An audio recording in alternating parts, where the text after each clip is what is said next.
Okay, there we go.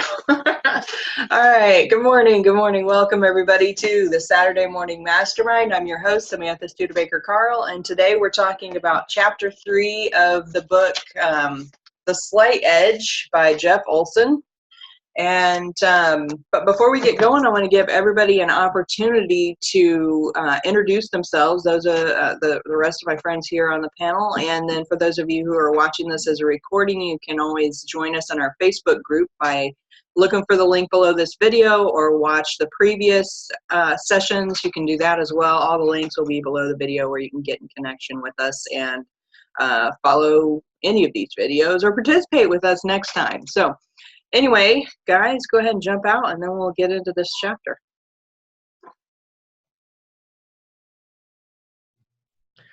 Hey everybody, Jason Roberts here. Glad to be back. Glad to see you all. Looking forward to the discussion this morning.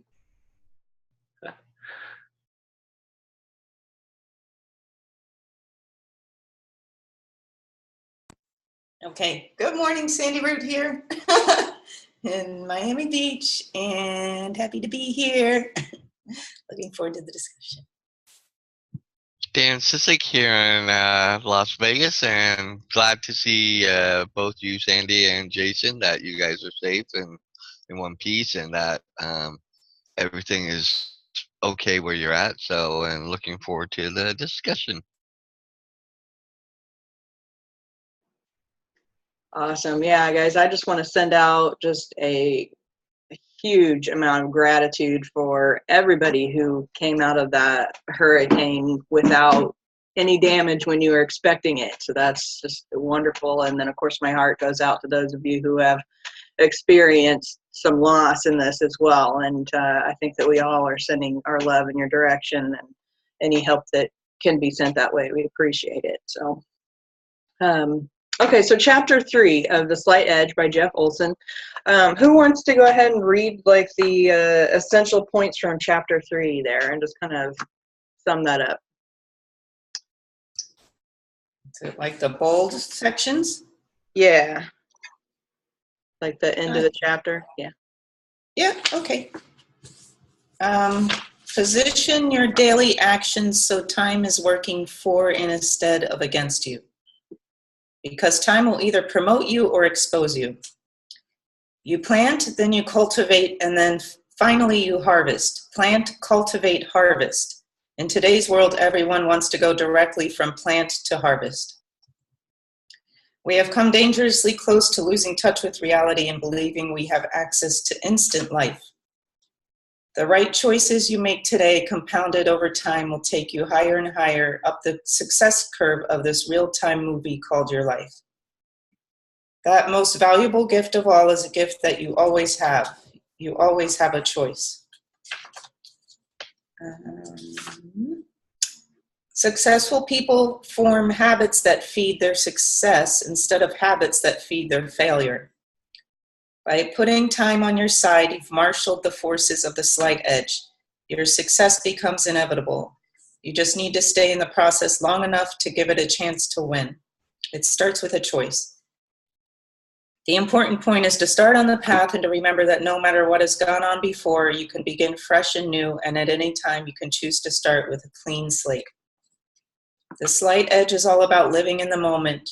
For me personally, it is perhaps the hardest lesson to learn about the slight edge right now.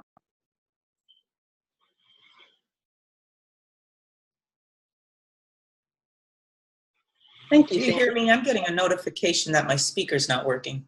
You were kind of cutting out just a tiny bit, but yeah, I can hear you. Okay. Yeah. That's weird.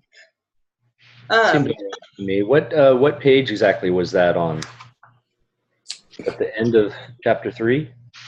Oh, I was reading the bold points throughout the whole chapter, the bold sections, the bold words. Oh, wow. Okay. Oh, okay. Is that what I'm supposed to do? Or maybe I'm supposed to? I don't know. Let me see your book. What book do you have? Or do you have it in physical book?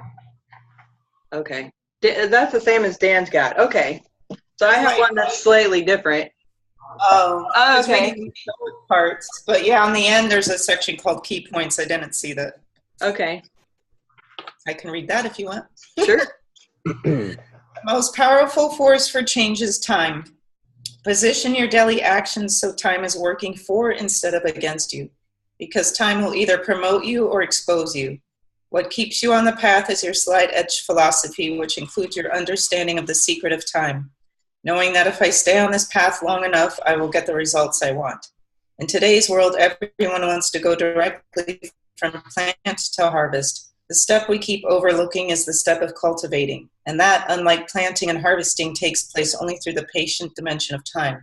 The right choices you make today, compounded over time, will take you higher up the success curve.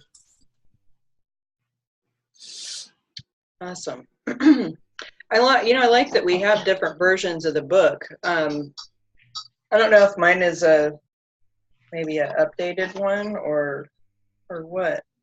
Jason, do you have the same one they have, or do you have this one? I have the same one they have. Okay. All right. I was going to say I'd like to read a poem at the beginning of that chapter, because I think it's also something that can help people. It says, "Time is free, but it's priceless. You can't own it, but you can use it. You can't keep it, but you can spend it. Once you've lost it, you can never get it back." And that's by Harvey McKay. And I think that goes right along with what the key points of the chapter 3 in the back are saying, that when you kind of put this all together and understand that, you get a better perception, understanding of just how precious and how valuable time is, and the time you waste watching Facebook or TV or doing, not saying that some things need to take the everyday stuff, but the things we do when we're relaxing or downtime or stuff, we could find better ways of utilizing that, spending that time to our benefit and for our future selves to get us to where we want to go. So I think, that right there really kind of sums a lot of it up for us, and that, that's how we need to look at it. Yeah, what's really interesting about reading this book is it brings up, at least in my version, it brings up that Jeff had read the book, The Millionaire Next Door. Does it mention that in yours?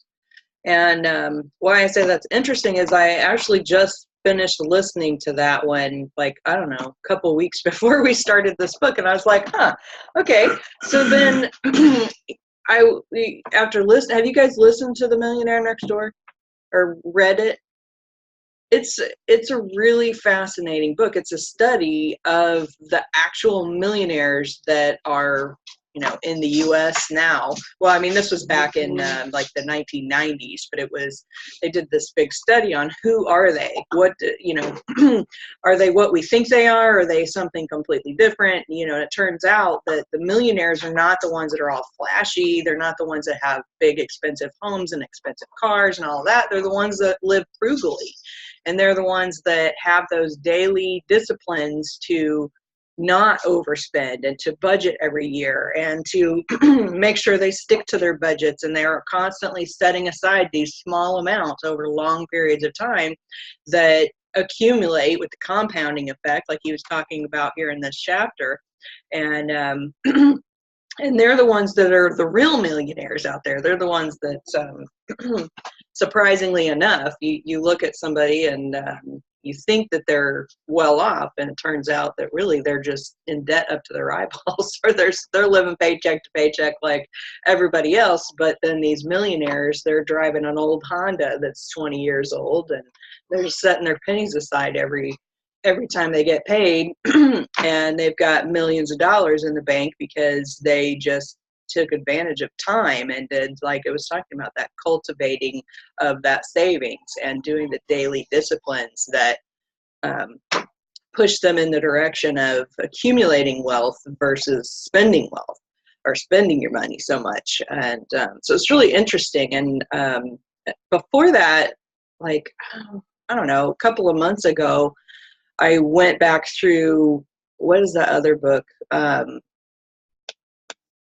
Actually, it wasn't a book. It was a program. It was T. Harv Eckert's seminar on, dang it, what is that seminar called? I forget.